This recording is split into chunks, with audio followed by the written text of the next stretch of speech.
మంత్రి కొండా సురేఖ కూతురు కొండా సుష్మితా పటేల్ ముఖ్యమంత్రి రేవంత్ రెడ్డిపై చేసిన వ్యాఖ్యల పట్ల కాంగ్రెస్ పార్టీలో అసంతృప్తి మొదలైంది. దానికి సంబంధించి మంత్రి కొండా సురేఖ గారికి నోటీసులు పంపడం జరిగింది.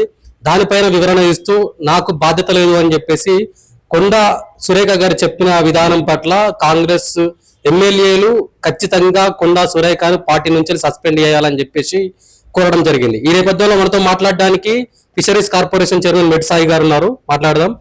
అలా కొండా సుష్మితా పటేల్ చేసిన వ్యాఖ్యల పట్ల కొండా సురేఖ గారు వివరణ ఇస్తూ అసలు నాకు సంబంధం లేదని వివరణ ఇవ్వడం జరిగింది. ఏం చెప్తారు ఈ అంశం? నేను ఏమంటున్నాను, కొండా సురేఖ గారు మంత్రిగా ఉన్నారు, వాళ్ళ అమ్మాయి గారు వాళ్ళ ఎంబడే ఉంటారు, ఒకటే ఇంట్లో ఉంటారు. సంబంధం ఎట్లా మాట్లాడారండి?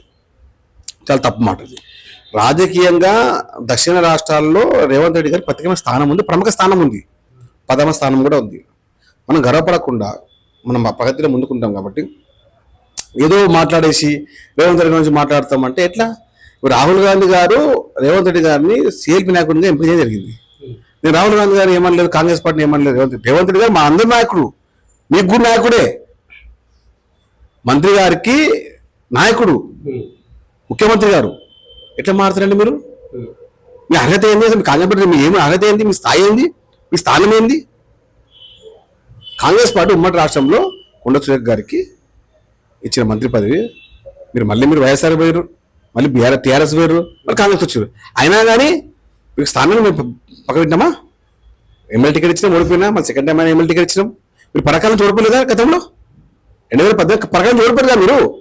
మళ్ళీ ఆయన సర్వే చేయించి వరంగల్ టికెట్ ఇప్పించి ఎవరితో మంత్రి ఇప్పించి ఇప్పుడు మంత్రి చేస్తే ఇది మాట్లాడారు మీరు. బేషరతుగా సుష్మితా పటేల్ క్షమాపణ చెప్పి తీరాలే. అదేవిధంగా మంత్రి సురేఖ గారు వివరణ ఇచ్చి తీరాల్సింది. అచ్చ కాంగ్రెస్ పచ్చ కాంగ్రెస్ అని చెప్పేసి ఒక స్టేట్మెంట్ ఇచ్చింది. అసలు అచ్చ కాంగ్రెస్ ఎవరు, పచ్చ కాంగ్రెస్ ఎవరు ఈ కాంగ్రెస్ పార్టీలో? నిన్న అసలు వారు మాట్లాడే మాటలు ఒంటరిగా చిన్నపిల్లలు, స్మాల్ కిడ్స్, అంటే వయసు పెరిగినా కూడా దిమాగ్ పెరగలేదు ఆమెకు. ఆమె దిమాకు పెరగలేదు, ఇంకా చిన్నపిల్లగా మాట్లాడుతూ ఉన్నారు. రాజకీయ లక్షణాలు కావు, రాజకీయ లక్షణాలు అట్లుండవు. రాజకీయం అనేది అదును చూసి రాజకీయం చేయాలి, అప్పుడు పదును అవుతుంది. నోరుంది కదా మాట్లాడితే అది కాదు. రాజకీయ లక్షణాల్లో మీరు ఇంకా చిన్నపిల్లలే.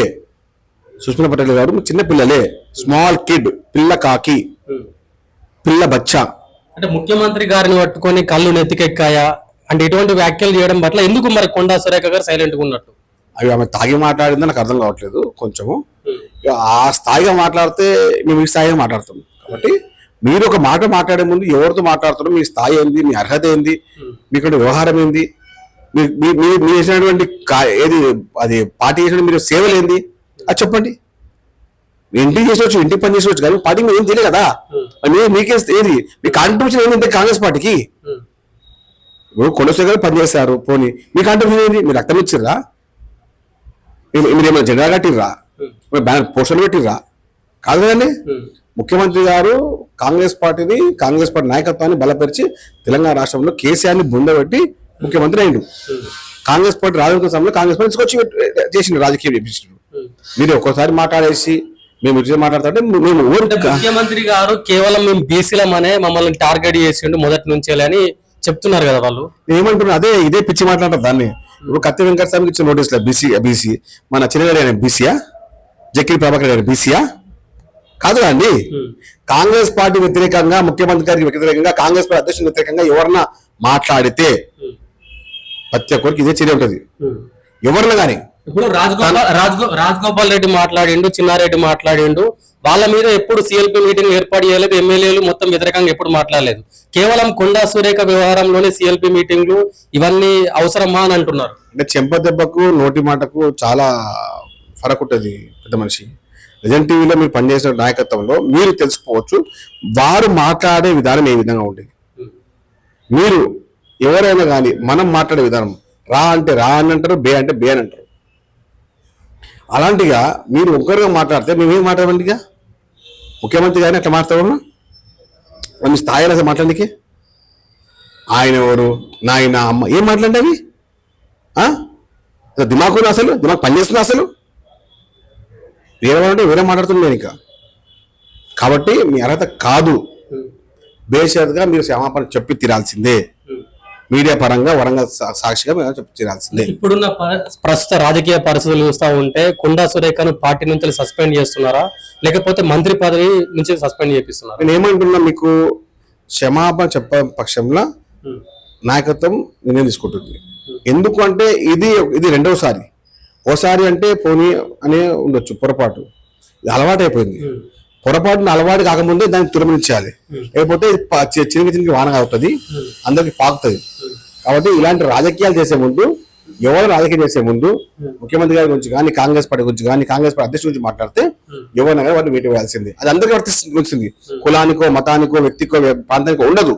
పార్టీ అధిష్టానానికి ఎవరైనా వ్యక్తిగా మాట్లాడితే పార్టీ వేటు వేయాల్సిందే, క్షమాపణ కోరాల్సిందే, వివరణ ఇవ్వాల్సిందే. ఇప్పుడు మీరు చెప్పినట్లు మొదటి నుంచి కొండా సురేఖ పార్టీని ఇరుకునబెట్టే ప్రయత్నం చేస్తుంది. సమంత విషయంలో కానివ్వండి, తర్వాత కొండా సురేఖ ఓఎస్డి విషయంలో కానివ్వండి, ఈ విషయంలో కానివ్వండి, ఎందుకంటే మొదటి నుంచి అసంతృప్తిగానే ఉందనుకోవచ్చా? అసంతృప్తి కన్నా మీరు మాట్లాడే విధానం బాగాలేదు. బాగాలేని పక్షంలో మీరు చేసే ప్రతి కార్యక్రమంలో, ప్రతి వ్యవస్థలో కూడా మీకు ఇబ్బంది ఏర్పడతా ఉంటుంది. మనం అంటే ఊరు మంచి ఉంటే నోరు మంచి ఉంటే ఊరు మంచి ఉంటుంది. మీరు నోరు మంచి మంచి ఉంటుంది వాటి మీరు ముందు మాట్లాడేదా నేర్చుకోండి. అధికారులతో కానీ, కార్యకర్తలతో కానీ, నాయకులతో మాట్లాడి నేర్చుకున్నప్పుడు మీకు మంచి ఉంటుంది. ఎక్కడ పడతాడో అహంకారంగా మాట్లాడితే కాదు. రాజకీయం ఇలాంటివి చెల్లవు, నడవవు. పరకాల సభకు కూడా ముఖ్యమంత్రి రేవంత్ రెడ్డి గారు కొండా సురేఖను దూరం పెట్టిన వార్తలు వస్తున్నాయి. 2018లో పరకాల టికెట్స్ ఇస్తే ఓడిపోయింది ఎవరు? తను కదా. మళ్ళీ టికెట్ వరంగల్ చేసి ఇచ్చింది ఎవరు? రేవంత్ రెడ్డి గారి. పిఎస్సీ అధ్యక్షుడిగా పరకాల్లో మీకు సర్వే బాగాలేదు, మీరు గెలవాల్సింది ఇక్కడ మన వరంగల్ అని చెప్పి వరంగల్ నిలబెట్టి, వరంగల్ గెలిపించి, వరంగల్ మంత్రి చేసి, వ్యవహారం చేసి, రాష్ట్రంలో టూరిజం దేవశాఖ మంత్రి చేసి, అన్నింటిలో భాగం చేసి, మా కొండ సురేఖ అక్కని పిలిపించిన తర్వాత ఇదన్నీ చేసే పని. గౌరవంగా మిమ్మల్ని సురేఖ పిలిచే వ్యవస్థలు ఉన్నప్పుడు ఇదేనా చేసే పని? గౌరవం ఇదేనా? ఇచ్చిపుచ్చుకోవాలి ఇదేనా? వీళ్ళు అందుకో పెట్టుకోలేదా? ఆమె మెంటల్ ఉండొచ్చు, ఆమె మరిస్తే మీద ఉండొచ్చు. చెప్పండి, అంటే పంపకండి, మీకు స్థాయి తెచ్చుకోకండి. Thank you. చివరగా పార్టీ వ్యతిరేక కార్యక్రమాలకు పాల్పడే కాంగ్రెస్ పార్టీలో ఉన్న నాయకులకు మీరు ఏం చెప్పదలుచున్నారు? ఒకటే మాట, కాంగ్రెస్ పార్టీ పైన, కాంగ్రెస్ పార్టీ నాయకత్వం పైన, ముఖ్యమంత్రి గారి పైన, అధ్యక్షుడి పైన ఎవరైనా ఒకరిగా మాట్లాడే వారు ఏ స్థాయిని బట్టి, ఏ ప్రాంతమైనా కానీ, ఏ కులమైనా కానీ, ఏ మతమైనా కానీ వేటు వేయాల్సిందే, శిక్ష పడాల్సిందే.